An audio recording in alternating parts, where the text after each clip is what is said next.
lessons that I learned by fall, I sort of developed a whole bunch of systems, but it was not easy. Fortunately for my first series, each book was its own independent mystery. The thing that carried through was just the romantic arc, and that was a little easier. But even just where someone went to school, 4 books later, I don't know. And I wasted a lot of time having to flip back through and open it up. So, but yeah, good question. It was tough.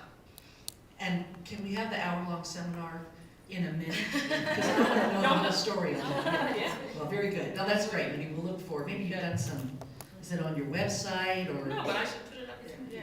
It's just a thought. All the other writers, basically want to steal your material, so if you go ahead and put it on there, it would really help us out. It is true. I just did a 4-book series, and it is hard to remember stuff like, was there carpet on the floor? Was it bare? All of that. What colors did you have in the room? Oh my goodness, very, very challenging. Well done. Well, obviously we all know who's next, and so I'm going to tell you a little story. We are sponsored today by the Christie Awards. We're so excited a little bit later in this time together to be hearing who the finalists are for this year. I didn't write a novel last year, so I'm totally relaxed about this. When my first historical novel, Thorn in My Heart, came out, I have to confess to you, I hope all the other writers will understand, this book was such a book of my heart. It took 7 years to write that I just was hoping that I might just be a finalist. I didn't expect to win, but oh Lord, couldn't I just be a finalist? Just as a little, yes, you're doing good. And I wasn't. And that was so hard. But I dutifully went to the Christie Awards anyway, to watch everybody else win. And I gotta tell you, that's hard. It really is hard. I was real pouty that night, feeling very sorry for myself. But God is so good. He is so faithful, and He knows just how to comfort us. Jim Bell, just a brilliant and funny guy. James Scott Bell was the MC for the night. And you may remember this, Jerry. He did this shtick about pairing 2 writers who write very different stuff together to create a new genre. And he thought you and I should write a book called Thorn in My Left Behind. I thought it was hysterical, of course. Everybody else laughed, but here's how good God is. First of all, I thought, well, at least my title was mentioned tonight. I got excited about that. But I really got excited about having my name mentioned in the same sentence with Jerry Jenkins. It just really did it for me, brother. You have no idea. I could be happy then for everybody else that night because God relieved my pain with joy. Well, I hardly need to introduce an author who has published 70 million copies. It's just a breathtaking number. Breathtaking. Latest release, Jerry, is Ribbon. Is that correct? Yeah. Well, I have a question for you that actually might not be about writing as much as some other things. Obviously, you're extraordinarily successful, but I know for a fact you're really generous with your time and with your resources. What gives you the greatest sense of satisfaction, either in life or specifically as a writer?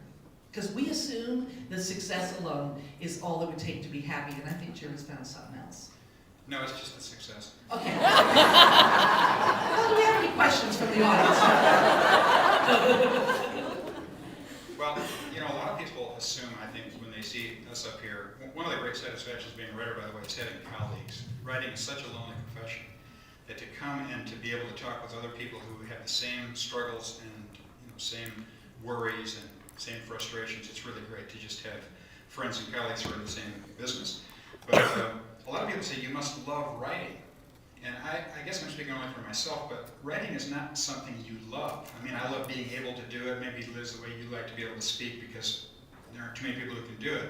So there's that satisfaction, but it's having written that is what we love. The writing itself is very hard and grueling.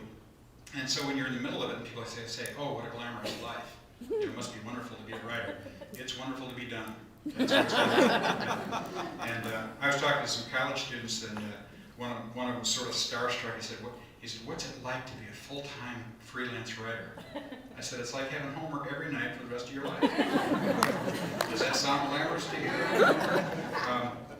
But what really gives me the greatest sense of satisfaction is seeing new writers get published, especially in this day and age. It's hard to get published. It's always been.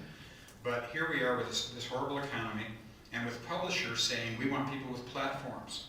If you have a big church, if you have a big radio program or a big television program, we want that platform. Well, look at the people on this platform here. None of us were anybody before we were writers. None of us were known. We were unpublished nobodies. that should be encouragement to anybody who's starting out. Now, it is harder than ever if you're an unpublished nobody to get a book published, but that's why we have the Christian Writers Guild. We're trying to train people. My goal is to restock the pool of Christian writers. When you look up here, I've been writing since my hair was dark brown and since before most of these people started dyeing theirs. We're not young people, and we need more young people. And the Christian Writers Guild is not just for young people. In fact, the winner of our first novel contest was 60 when she won the award, but she's a new writer, and it was thrilling to see her get published. So that was a thrill for me, and that's what gives me a great sense of satisfaction in this business. On the question of whether you write linearly or in pieces, I do write linearly, and I don't outline. I outline as I go. And I call it writing as a process of discovery. It's sort of the school of writing where you try to put interesting characters in difficult situations and write to find out what happens. It also gives me an out when people write to me and say, why did you kill off my favorite character? I say, I didn't kill him off, I found him dead. It doesn't satisfy him too much, but it gives me that out. And I'll answer the co-writing question in a second too, but how many of you saw the great movie The Shining? Admittedly, it's a horror picture, it's got a little, Stephen King story, that type of thing. Not the kind of movie we should be talking about, but here we are. There was a scene in there that was more frightening to me than all the gory stuff and the little demonic girls and the blood and all that other stuff. It was when the Shelley Duvall character, her husband is the Jack Nicholson character, she's hearing him writing all day, every day, for weeks, and he won't let her in there. And finally she realizes he's sleeping, so she sneaks in and she sees the stack, the manuscript's about 500 pages. And she looks at the pages and starts thumbing through them. And every page is single-spaced, and all it says is, all work and no play makes Jack a dull boy. Over and over and over again. Now, let me tell you how crazy writers are. I found that a very scary scene, obviously, because here this poor guy, obviously he's crazy, right? But I couldn't help thinking as a writer, it's going to take some work, but he's got a lot done.